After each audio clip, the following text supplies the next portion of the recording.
Jumpa lagi dengan saya, Mr. Sorchan, di dalam channel Mentoring Self Improvement. Sahabat Mr. Sorchan, saat ini saya ingin memberikan pengalaman atau testimoni mengenai bagaimana saya sudah menjalankan mentoring self improvement selama hampir 4 tahun ini, dari tahun 2020.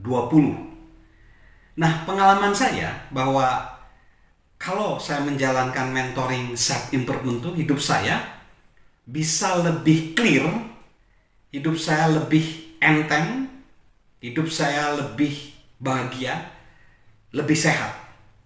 Karena seperti di dalam channel, di dalam konten channel YouTube saya, Mentoring Self Improvement, seringkali saya kemukakan bahwa self improvement itu berarti mengimprove, mengelevate atau mendevelop, membangun diri kita sendiri agar ketika diri kita sendiri sudah terbangun, maka kita mampu atau siap menyelesaikan persoalan atau problem-problem di dalam kehidupan kita.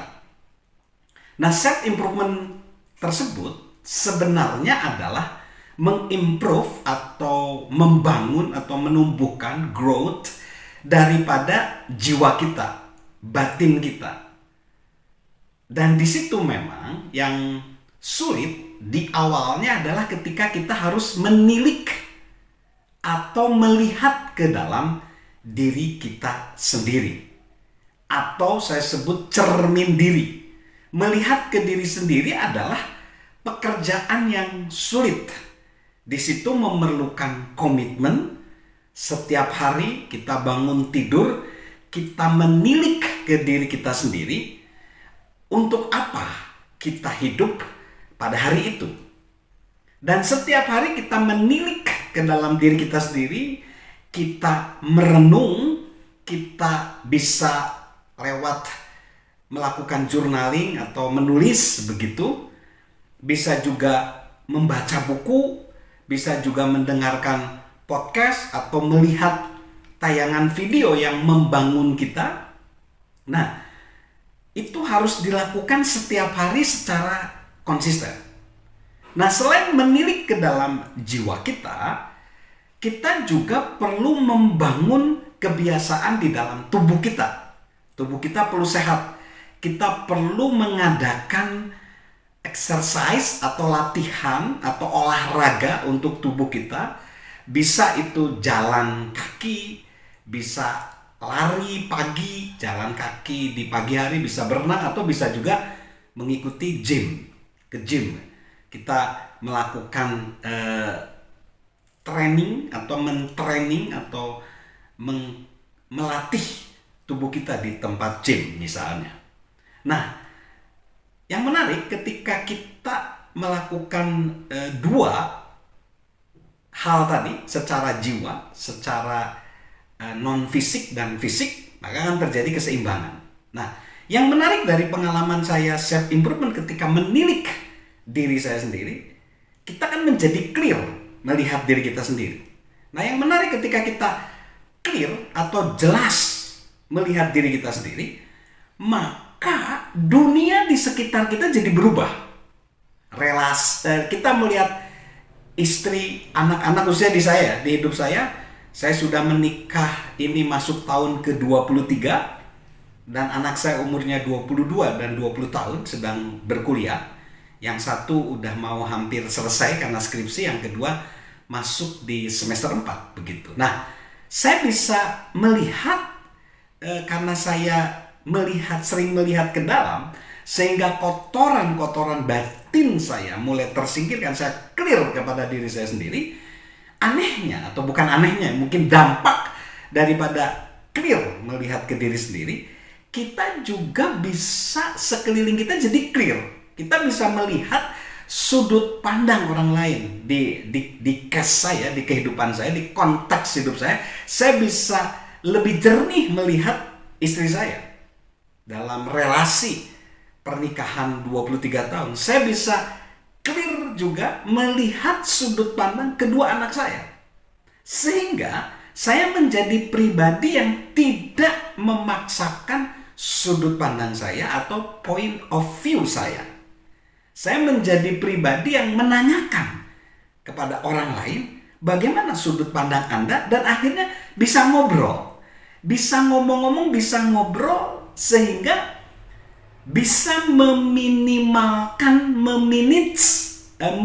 meminimize ya, mengurangi konflik. Walaupun perbedaan pendapat ada, tetapi bisa memanage konflik. Lalu juga bisa lebih percaya diri. Artinya bisa lebih independen, walaupun beda pendapat tidak menjadi masalah. Saya sering mengatakan di mentoring saya, menjadi kita bisa sepakat untuk tidak sepakat.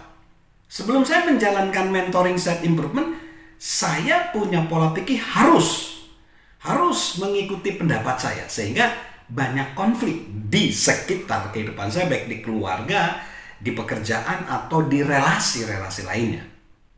Nah, yang selanjutnya ketika kita juga bisa clear melihat diri kita sendiri, kita juga bisa tahu segala, atau bukan segala ya, hal-hal dari kekuatan dan kekurangan kita. Dan yang menarik, ada beberapa kekurangan yang mungkin tidak bisa kita rubah, kita bisa menerimanya. Dan ketika itu dimention orang lain, kita tidak tersinggung. Kita menjadi pribadi yang tidak mudah tertrigger, tidak tersinggung. Bahkan kita pun menjadi pribadi yang tidak terlalu memerlukan daripada validasi orang lain. Karena kita tahu bahwa setiap orang itu berbeda-beda, setiap orang punya kapasitasnya sendiri, dan kita juga menjadi pribadi yang menghargai orang lain karena kita sadar bahwa sebagai manusia kita adalah sama, kita numpang hidup di bumi ini, dan Sang Maha Pemilik kehidupan itu adalah Sang Maha Kuasa. Di sini kita juga jadi lebih humanis.